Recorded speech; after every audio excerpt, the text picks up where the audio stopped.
In Norse mythology, the beginning of the world is not described as a moment of deliberate creation, but as a gradual emergence shaped by contrast and necessity. Before gods, before humans, and before any recognizable structure, there existed only a vast and undefined void known as Ginnungagap. This space was neither empty nor active in the conventional sense, but a condition without form, direction, or purpose. It represented a state where existence had not yet organized itself into meaning. To the far north of this void lay Niflheim, a realm defined by cold, mist, and stillness. It was a place of frozen rivers and silent movement, where matter existed without growth or change. To the south was Muspelheim, a realm of heat, flame, and constant motion. Unlike Niflheim, Muspelheim was defined by instability and transformation, a domain where nothing remained fixed. These two realms were not moral opposites, but elemental extremes, forming the boundaries of early existence. When the cold air of Niflheim met the rising heat of Muspelheim within Ginnungagap, interaction began. Ice softened, vapor formed, and movement slowly replaced stillness. From this process emerged Ymir, the first living being in Norse cosmology. Ymir was not shaped by intention or design, but formed as a consequence of opposing forces meeting without control. His existence reflects a worldview in which life arises from imbalance rather than harmony. From Ymir's body came the first giants, emerging spontaneously and without order. These beings did not represent evil or chaos, but continuation. In Norse mythology, continuation itself is neither good nor bad, it simply persists. Alongside Ymir appeared the cosmic cow, Audumbla, whose presence sustained existence rather than governed it. As she nourished Ymir with milk, she herself uncovered form from matter by licking salt from ancient ice. Through this slow and repetitive action, the figure of Buri emerged, marking the first appearance of the gods. This moment is not framed as revelation or command, but as gradual uncovering. Creation is depicted as exposure rather than invention. The universe reveals itself through time, repetition, and interaction, not through a single decisive act. These origins establish a cosmology grounded in instability.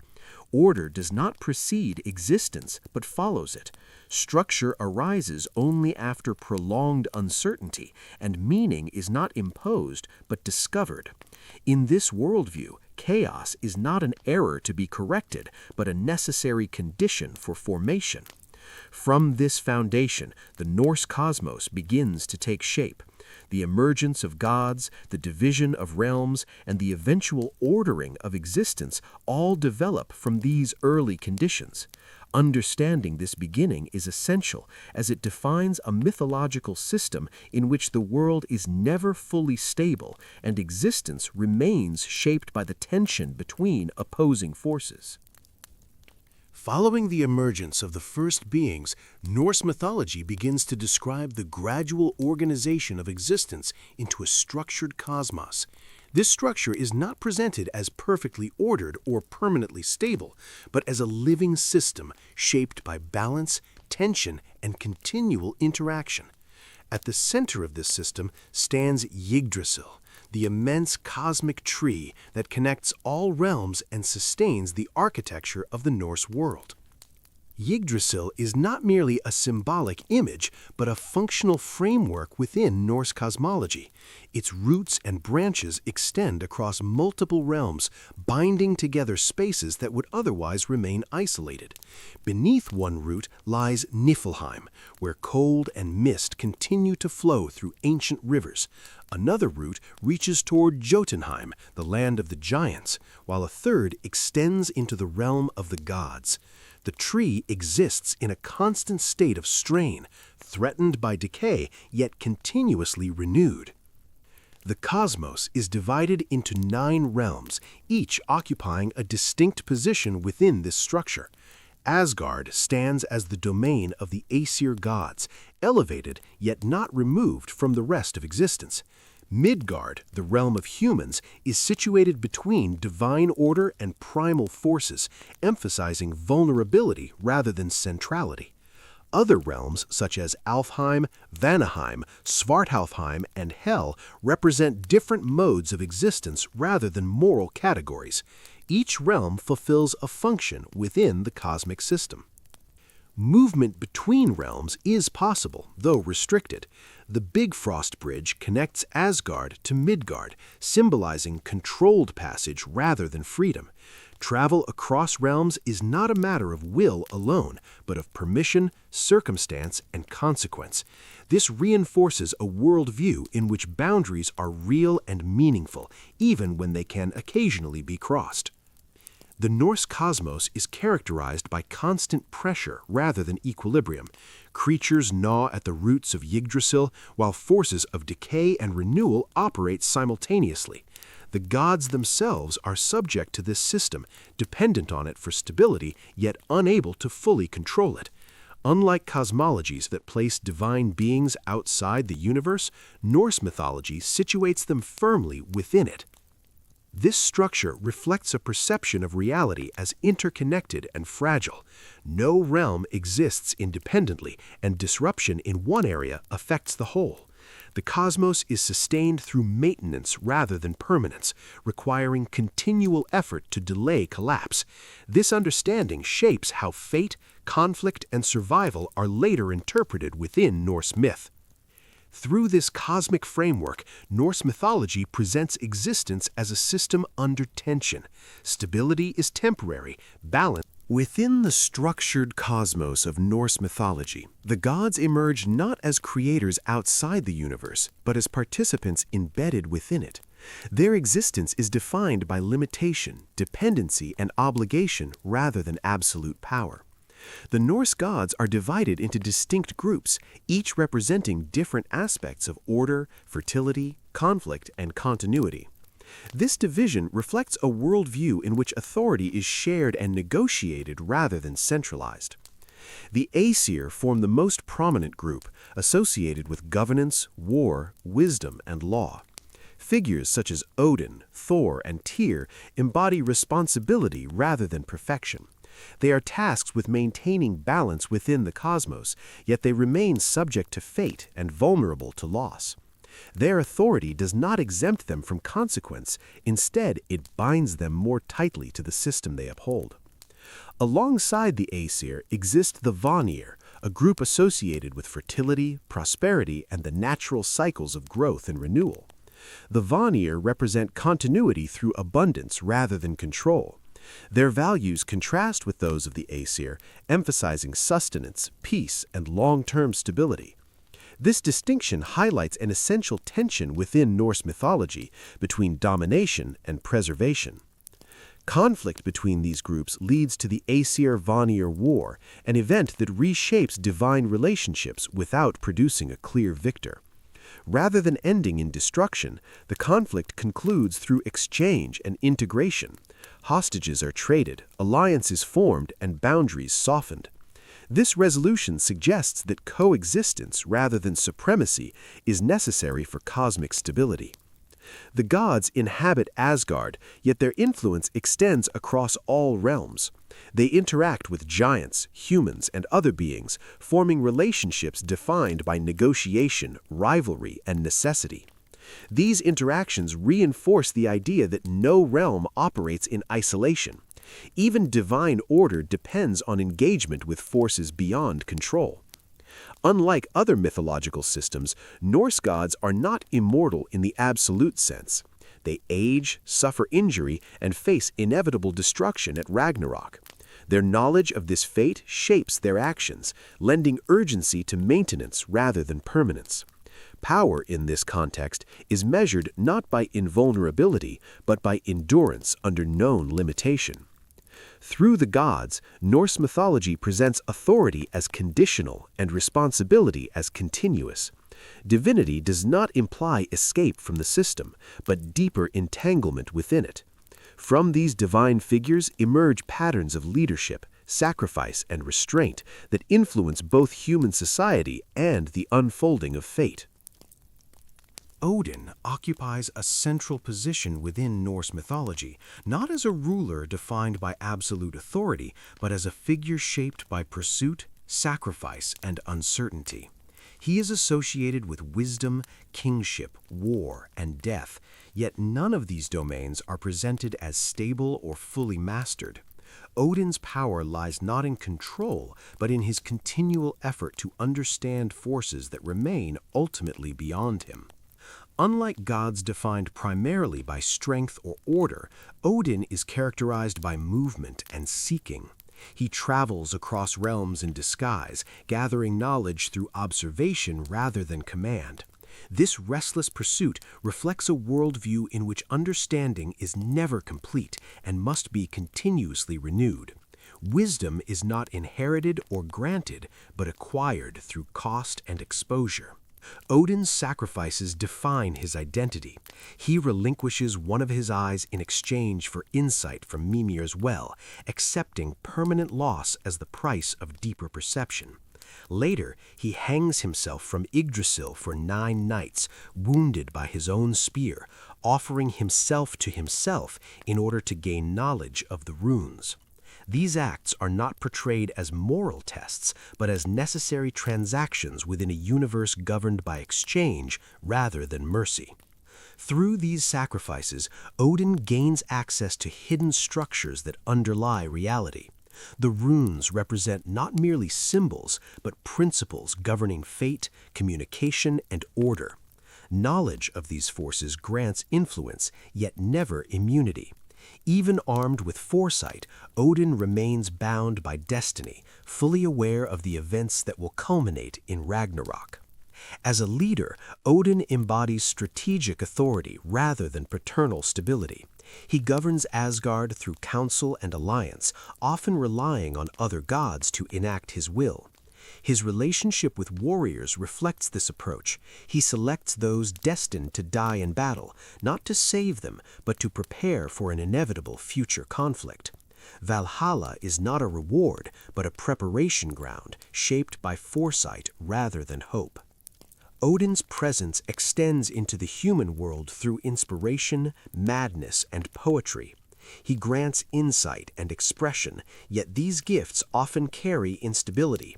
Creativity and knowledge are depicted as disruptive forces, capable of elevating and unmaking those who receive them. This reinforces a central theme of Norse mythology, that power and understanding are inseparable from risk. Through Odin, Norse mythology presents wisdom as a burden rather than a comfort. To know is to accept loss, limitation, and inevitability. Odin does not seek to escape fate, but to meet it prepared. His role establishes a model of leadership grounded in awareness rather than certainty, shaping the actions of gods and humans alike within a world defined by constraint and consequence.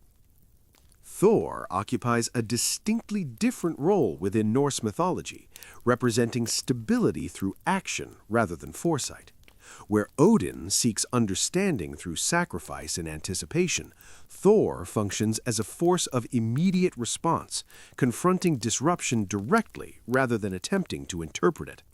His presence within the cosmos reflects the necessity of physical intervention in a world constantly threatened by instability. Thor is associated primarily with strength, protection, and the maintenance of boundaries. Armed with his hammer Mjolnir, he travels frequently beyond Asgard into realms where order weakens, particularly Jotunheim, the land of the giants. These journeys are not framed as heroic quests, but as routine acts of containment. Thor does not seek conquest or transformation. His role is to prevent collapse by opposing forces that threaten balance. Unlike Odin, Thor does not rely on hidden knowledge or symbolic exchange. His power is visible, physical, and repetitive. Each confrontation reinforces the idea that stability requires continual effort rather than lasting resolution. Giants return, threats re-emerge, and boundaries must be defended again and again. This repetition mirrors the Norse understanding of existence as cyclical rather than progressive. Thor's relationship with humanity further distinguishes his role. He is portrayed as accessible and familiar, invoked for protection, fertility, and daily security. Archaeological evidence suggests that Thor was among the most widely venerated deities in everyday Norse life, particularly among farming communities. His hammer symbol appears frequently as an amulet, reflecting reliance rather than reverence for distant authority. Despite his strength, Thor is not invulnerable. He depends on tools, companions, and preparation to fulfill his role. His belt and gloves enhance his power, emphasizing that strength alone is insufficient without structure. This dependence reinforces a broader theme within Norse mythology, that no force operates independently, and even the strongest must rely on systems and support. Thor's destiny is known, though rarely emphasized in his actions. At Ragnarok, he is fated to defeat the Midgard serpent, yet succumb to its venom shortly afterward. This outcome reflects the Norse view that even necessary victories carry cost. Success does not ensure survival, and fulfillment of duty does not grant exemption from consequence. Through Thor, Norse mythology presents protection as an ongoing obligation rather than a final achievement. Order is maintained not through wisdom or negotiation alone, but through repeated physical engagement with disorder. Thor's role underscores the reality that stability, once achieved, must be continually defended within a world. Loki occupies an ambiguous and unstable position within Norse mythology, functioning neither as a protector of order nor as a purely destructive force. His role is defined by disruption, transformation, and the exposure of weakness within existing structures. Rather than representing chaos in isolation, Loki operates as a catalyst, revealing tensions that already exist beneath the surface of the cosmic system.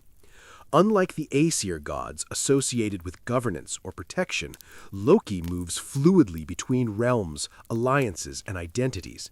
He is neither fully trusted nor entirely excluded, existing within Asgard while remaining fundamentally separate from its values. This position allows Loki to challenge norms without belonging to them, introducing change through unpredictability rather than opposition. Loki's actions often initiate crisis, yet they also generate necessary outcomes. Through deception, provocation, and manipulation, he forces the gods to confront limitations they would otherwise ignore. Many of the objects essential to divine order, including Thor's hammer and other protective artifacts, come into existence as indirect consequences of Loki's interference. In this sense, disruption becomes productive, though never without cost. Transformation defines Loki's nature. He shifts form, gender, and allegiance with ease, resisting fixed identity. This fluidity contrasts sharply with the structured roles of other gods, emphasizing instability as a persistent element within the Norse worldview. Loki's capacity to move between states reflects a cosmology in which boundaries are permeable and permanence is rare. Despite his integration into divine affairs, Loki's trajectory leads towards separation. As consequences accumulate, trust erodes, and containment replaces tolerance. His eventual binding represents an attempt to halt disruption rather than resolve it. Yet even restrained, Loki's influence persists, reinforcing the idea that instability cannot be fully removed from the system. Loki's offspring further extend his impact. Figures such as the Midgard serpent, Fenrir, and Hel embody forces that challenge cosmic order directly. These beings are not accidents, but extensions of Loki's role as a generator of consequence. Their existence transforms potential disruption into inevitable conflict, shaping the future of gods and realms alike. At Ragnarok, Loki's position becomes explicit. He no longer operates from within the system, but against it. This shift does not mark a sudden change in character, but the culmination of a long pattern of tension and exclusion. Loki's fate illustrates how systems respond to persistent disruption, not through integration, but through division. Through Loki, Norse mythology presents instability as inseparable from existence. Change emerges not from harmony, but from friction. Loki does not create chaos, he reveals it, ensuring that the cosmic order remains dynamic, vulnerable, and ultimately temporary. Within Norse mythology, humans occupy a position neither central nor insignificant, existing between divine order and primordial force. They're not portrayed as the purpose of creation, but as participants within a larger and often indifferent cosmic structure. Human life unfolds in Midgard, a realm deliberately placed between Asgard and the outer worlds, emphasizing exposure rather than protection. Creation of humans reflects this limited status. According to myth, the first humans are formed from driftwood found along the shore, shaped and animated by the gods. They are given breath, movement, and awareness, but not foresight or immunity. From the beginning, human existence is defined by dependency and vulnerability rather than divine favor. Midgard itself is constructed as a defended space. Encircled by the sea and protected by boundaries reinforced through divine action, it represents an attempt to carve stability from a hostile environment. Yet this protection is incomplete. Giants, monsters, and cosmic forces remain present beyond its borders, reinforcing the idea that human security is provisional rather than absolute. Human life in Norse mythology is characterized by effort and endurance. Survival depends on labor, cooperation, and respect for natural forces that cannot be controlled. Agricultural cycles, seasonal hardship, and environmental unpredictability shape daily existence. These conditions foster a worldview in which resilience is valued over comfort and persistence over permanence. Relationships between humans and gods are pragmatic rather than devotional. Gods are invoked for protection, guidance, and success, but they do not intervene consistently or impart lasting safety. Offerings and rituals reflect negotiation rather than submission, reinforcing a mutual dependence shaped by uncertainty. Humans appeal to the gods not for salvation, but for assistance within an unpredictable system. Fate plays a central role in human existence. Unlike the gods, humans possess limited awareness of destiny, yet remain fully subject to it. Courage, honor, and reputation gain importance precisely because outcomes cannot be controlled. The value of action lies not in success, but in the manner in which hardship is faced. Human mortality is neither tragedy nor punishment within Norse mythology. Death is expected, acknowledged, and integrated into the structure of existence. What follows death varies, but none of the outcomes offer escape from the system itself. Human life is therefore defined by engagement rather than expectation, grounded in participation within a world shaped by tension and inevitability. Through humans, Norse mythology presents existence as conditional and exposed. Meaning is not granted through divine preference, but constructed through action within limitation. Humanity does not stand apart from the cosmos, but remains fully embedded within its cycles of struggle, endurance, and continuation. Fate occupies a fundamental position within Norse mythology, shaping the actions of gods, humans, and all living beings without exception. Unlike systems in which destiny can be avoided, altered, or transcended, the Norse conception of fate is fixed, impersonal, and universal. It does not function as punishment or reward, but as structure, an underlying order that governs events regardless of intention or desire. At the center of this concept stand the Norns, beings who determine the course of existence. They dwell near the roots of Yggdrasil, where they tend the tree and inscribe destiny into its structure. Their actions are not guided by morality or emotion. They do not judge, intervene, or explain. They simply determine. Through them, fate is depicted as an active force that sustains order by defining limitation. Fate applies equally to gods and humans. Even Odin, with his pursuit of knowledge and foresight, cannot escape what has been determined. His awareness of Ragnarok does not grant him the power to prevent it. Instead, knowledge intensifies responsibility, compelling preparation rather than hope. This reinforces a worldview in which understanding does not alter outcome but shapes response. Human fate follows the same pattern. Individuals are born into conditions they did not choose: family, land, conflict, and environment. These factors define the boundaries within which action occurs.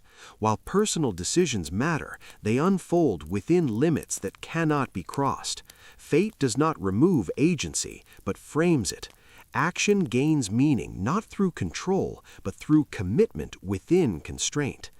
Time itself is shaped by fate in Norse mythology. Events move toward fulfillment rather than progress. The future is not open-ended, but directed. This orientation influences how life is valued. Courage, loyalty, and endurance are emphasized precisely because outcomes are known to be finite. Worth is measured by conduct, not consequence. The presence of fate also stabilizes the cosmic system. Without it, existence would collapse into unpredictability. Fate imposes continuity, ensuring that cycles unfold as intended. Even destruction follows order, and even endings occur according to structure. Through fate, chaos is contained without being eliminated. In this framework, acceptance replaces resistance. To exist is to participate within predetermined limits. Fate does not ask for belief or obedience, it simply operates. Through this lens, Norse mythology presents a universe where meaning arises not from changing destiny, but from enduring it with awareness and resolve. Death in Norse mythology is not treated as a rupture or an end that separates existence into before and after. Instead, it is understood as a transition within an ongoing structure, governed by the same rules of fate and limitation that shape life itself. Mortality is neither tragic nor exceptional. It is an expected condition integrated into the fabric of existence. Unlike mythological systems that frame death as judgment or salvation, Norse belief presents multiple destinations shaped by circumstance rather than morality. Valhalla is reserved for those who die in battle, selected not for virtue but for function. These warriors are gathered to prepare for Ragnarok, reinforcing the idea that death serves continuity rather than reward. Even this honored afterlife is defined by obligation, training, and eventual destruction. For others, death leads to hell, a realm neither torturous nor redemptive. Hell represents quiet persistence rather than punishment. Souls continue to exist without transformation, reflecting the Norse acceptance of continuity without elevation. This vision removes the expectation of transcendence, grounding existence firmly within structure rather than hope. Burial practices reflect this worldview. Grave goods, ships, and personal items accompany the dead, not as symbols of wealth, but as acknowledgments of continued presence.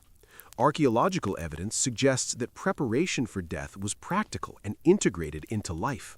The boundary between the living and the dead remained permeable, shaped by memory and ritual rather than separation. Death does not release beings from fate. Even after passing, existence remains subject to the same cosmic order. Gods, giants, and humans alike face inevitable endings that cannot be postponed indefinitely.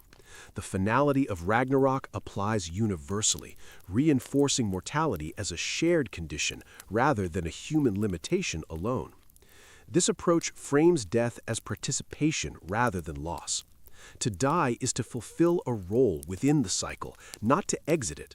Fear is replaced by acknowledgement, and uncertainty gives way to expectation. In this sense, death stabilizes existence by defining its boundaries.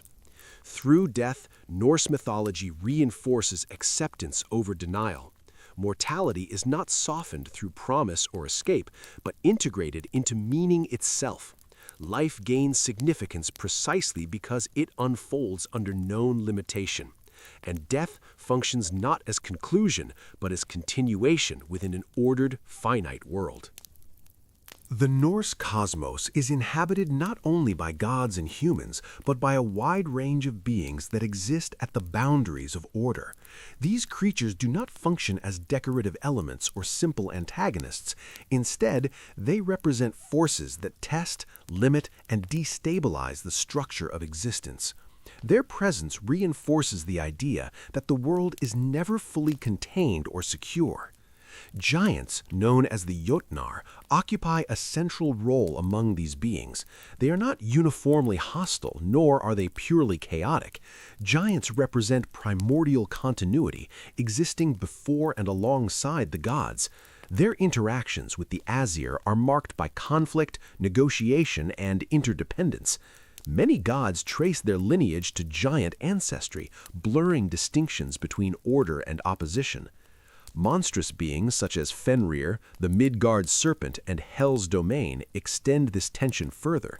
These figures are not accidental threats, but integral components of the cosmic system. Fenrir embodies uncontrolled growth and inevitability, expanding beyond containment despite attempts to restrain him. The Midgard serpent encircles the human realm, symbolizing both protection and suffocation. These creatures define limits by threatening to exceed them. Other beings inhabit more subtle roles. Dwarves and elves contribute to creation through craftsmanship, maintenance, and hidden labor. Their realms exist parallel to the visible world, emphasizing layers of reality beyond direct perception. These figures reinforce the idea that stability depends on unseen work, often performed outside centers of power. Creatures in Norse mythology do not represent moral categories. They are neither evil nor virtuous by nature. Instead, they embody conditions, growth, decay, pressure, and resistance. Their existence challenges the gods not to eliminate disorder, but to manage it temporarily. This reflects a worldview in which opposition is permanent and balance is always provisional. At Ragnarok, these beings move from peripheral presence to central force. Containment fails, boundaries collapse, and creatures long restrained become agents of final transformation. This shift underscores their true function within the mythological system, not as anomalies, but as delayed consequences. Through these beings, Norse mythology presents a universe populated by forces that resist final control. Order survives only through effort, and disruption remains ever present. Creatures do not threaten the cosmos from outside, they emerge from within it, ensuring that stability remains fragile and temporary. Conflict in Norse mythology is not presented as a deviation from order, but as one of its defining conditions. Struggle exists not to disrupt the cosmos, but to sustain it temporarily. From the earliest interactions between gods and giants to the recurring tensions within divine society itself, conflict functions as a stabilizing force that delays collapse rather than preventing it. The most formative conflict among the gods is the war between the Aesir and the Vanir. This struggle does not arise from moral opposition, but from differing approaches to power and continuity. The Aesir emphasize authority, defense, and control, while the Vanir represent fertility, abundance, and long-term stability. Their war exposes the limitations of both systems when operating in isolation. Victory is impossible, and resolution comes only through exchange and integration. This outcome reflects a worldview in which dominance is unsustainable. Order cannot be maintained through force alone, nor through harmony without structure. The exchange of hostages and shared authority following the conflict illustrates how balance is achieved through compromise rather than elimination. Conflict reshapes the system without destroying it, reinforcing continuity through adjustment. On a broader scale, ongoing conflict defines the relationship between gods and giants. These encounters are repetitive and unresolved, emphasizing containment rather than conquest. Giants return, boundaries weaken, and intervention becomes routine. This repetition underscores a central Norse principle. Threats do not disappear, they recur. Stability depends on readiness rather than resolution. Internal conflict also plays a critical role. Tensions among the gods, driven by mistrust, ambition, and differing priorities, expose vulnerabilities within divine society. These fractures are not hidden or corrected, they are acknowledged and endured. Conflict becomes a means of revealing structural weakness, forcing adaptation rather than denial. Human conflict mirrors these patterns on a smaller scale. Warfare, rivalry, and social tension are treated as inevitable expressions of limited resources and fixed fate. Honor and reputation gain significance precisely because peace is temporary. Conflict does not promise progress, but offers meaning through participation and response. Through conflict, Norse mythology presents a universe sustained by struggle rather than harmony. Order persists not because opposition is removed, but because it is continuously confronted. Conflict delays collapse while simultaneously preparing the conditions for eventual transformation.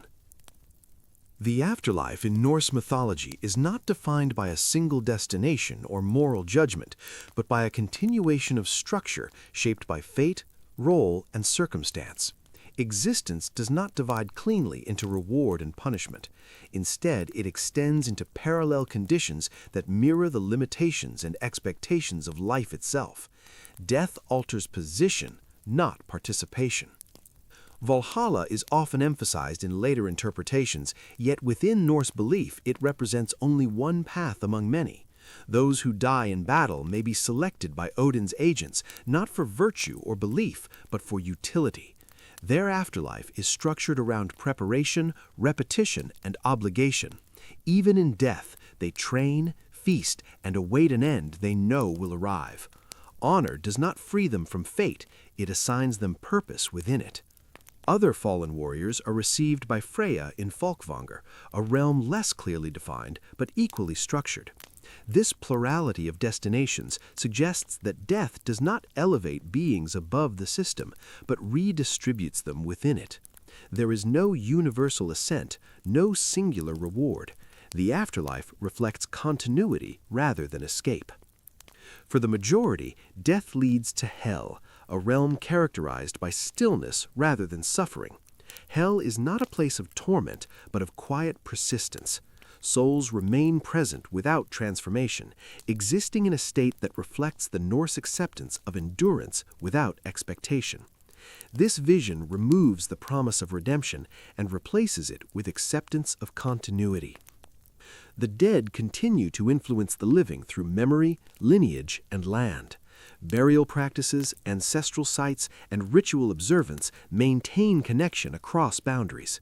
The separation between life and death remains porous, shaped by recognition rather than distance. The dead do not vanish, they recede into parallel existence. No afterlife offers permanence. All realms remain subject to Ragnarok, including those beyond Midgard. Gods, warriors, and the quietly dead alike face eventual dissolution.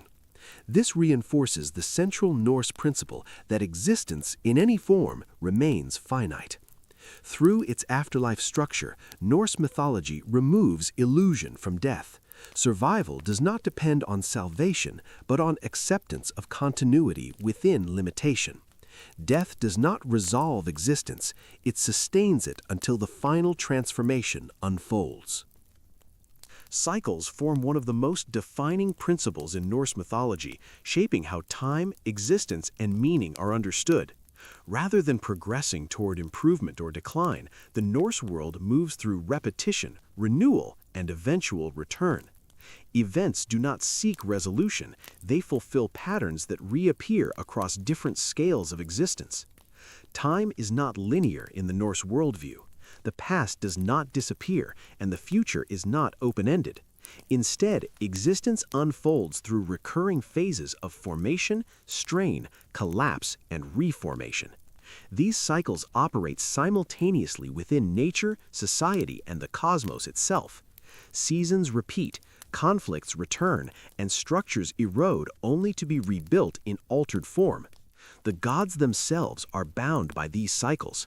Their actions aim not to prevent endings, but to delay them. Maintenance replaces permanence, and preparation replaces hope. Even knowledge of future destruction does not interrupt the cycle, it reinforces participation within it. To act is not to change the outcome, but to fulfill one's position within the pattern. Natural phenomena reinforce this understanding. Harsh winters give way to brief abundance, followed again by scarcity. Growth is temporary, decay inevitable. This rhythm shaped Norse perceptions of survival, reinforcing endurance over expectation. Life is measured not by comfort, but by continuity across repetition. Human life mirrors these cosmic cycles. Generations replace one another, traditions persist through memory rather than innovation, and reputation carries weight precisely because it survives repetition. Individuals are temporary, but patterns endure. Meaning emerges through alignment with these cycles rather than resistance to them. Even destruction functions cyclically. Ragnarok does not represent final annihilation, but transition. The collapse of order creates conditions for renewal, ensuring that existence continues in altered form. Endings are not failures, they are necessary stages within repetition. Through cycles, Norse mythology presents a universe governed by recurrence rather than progress. Stability is temporary, endings are expected, and renewal follows collapse. Existence does not seek escape from repetition, but understanding of its rhythm. In Norse mythology, signs are not interpreted as warnings meant to be avoided, but as indicators of inevitability. They do not function to change outcomes, but to signal that predetermined sequences are unfolding as expected.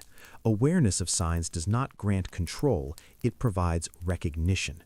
This distinction defines how knowledge and anticipation operate within the Norse worldview. Natural disturbances often serve as primary indicators. Prolonged winters, failed harvests, and environmental imbalance reflect deeper cosmic strain rather than isolated misfortune. Such events are understood not as punishment, but as manifestations of systems reaching their limits.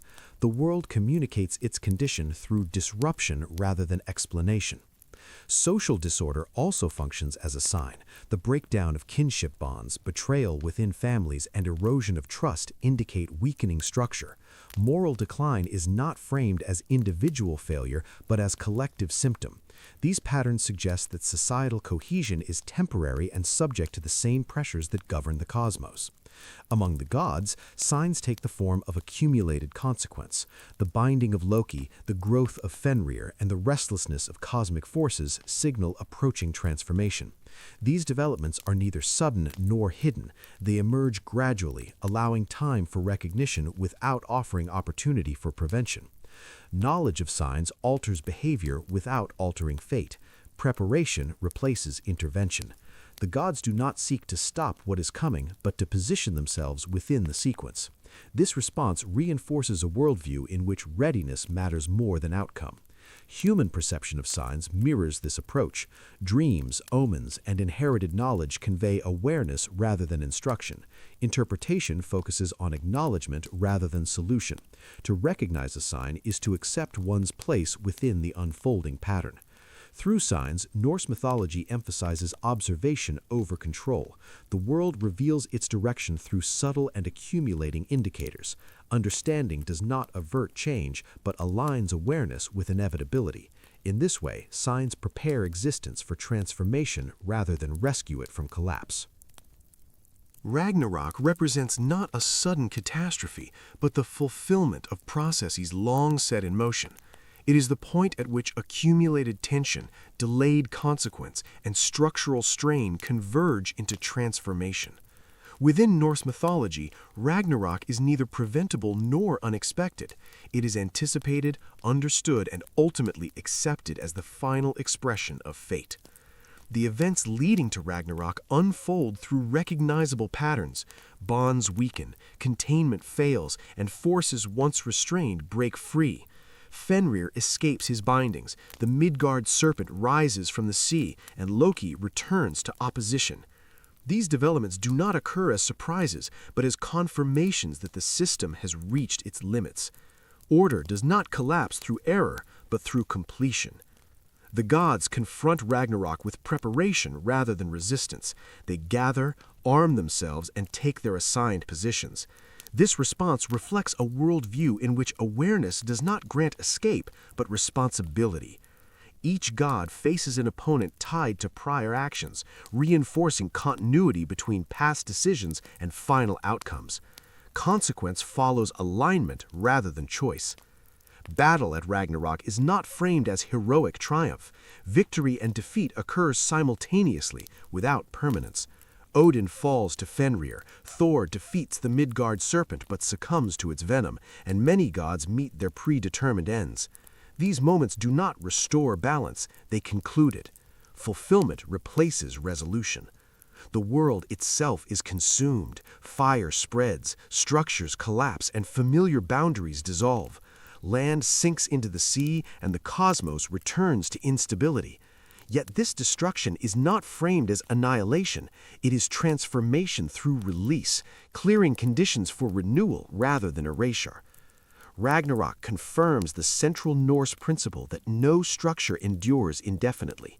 Even gods are temporary participants within a finite system. The end does not represent failure, but completion. The cosmos fulfills its design by allowing collapse to occur as intended. Through Ragnarok, Norse mythology presents an ending without despair. Meaning is not located in survival, but in fulfillment of role. The final transformation honors endurance, awareness, and participation within a world shaped by inevitability. Renewal in Norse mythology does not arrive as restoration of what was lost, but as emergence of what follows collapse. After Ragnarok, existence does not return to its previous form. Instead, the world reappears, altered, simplified, and restructured, shaped by the absence of what once defined it. Renewal is not reversal, but continuation under new conditions. From the remnants of destruction, the land rises again from the sea. The environment is described as cleansed rather than perfected. Fields grow without cultivation, and the world resumes without immediate conflict. This state is not portrayed as paradise, but as pause, a moment of balance following release. Stability appears briefly, not as permanence, but as transition. Surviving gods return, not as rulers reclaiming authority, but as participants inheriting responsibility. Figures such as Balder and Hoder re-emerge, representing continuity rather than triumph. Their presence suggests that renewal does not depend on strength or foresight, but on endurance through cycles. Power no longer defines order, persistence does. Human existence also continues. A small number survive, carrying memory rather than dominance. Life resumes not through conquest or expansion, but through quiet persistence. This reflects a worldview in which survival is not exceptional, but expected. Renewal does not elevate humanity, it reintegrates it. The new world retains awareness of what preceded it. Memory replaces prophecy. The past is not erased, but embedded within structure. This continuity reinforces the idea that cycles do not reset completely. Each repetition carries residue of prior existence, shaping what follows. Renewal completes the cycle rather than escaping it. The world does not move toward improvement or decline, but toward repetition under altered conditions. Endings give way to beginnings, not as correction, but as sequence. Through renewal, Norse mythology affirms its central principle. Existence persists not because it avoids collapse, but because it accommodates it. Meaning is not preserved through permanence, but through continuation across change. The world remains finite, structured, and cyclical, resuming without resolution and continuing without finality.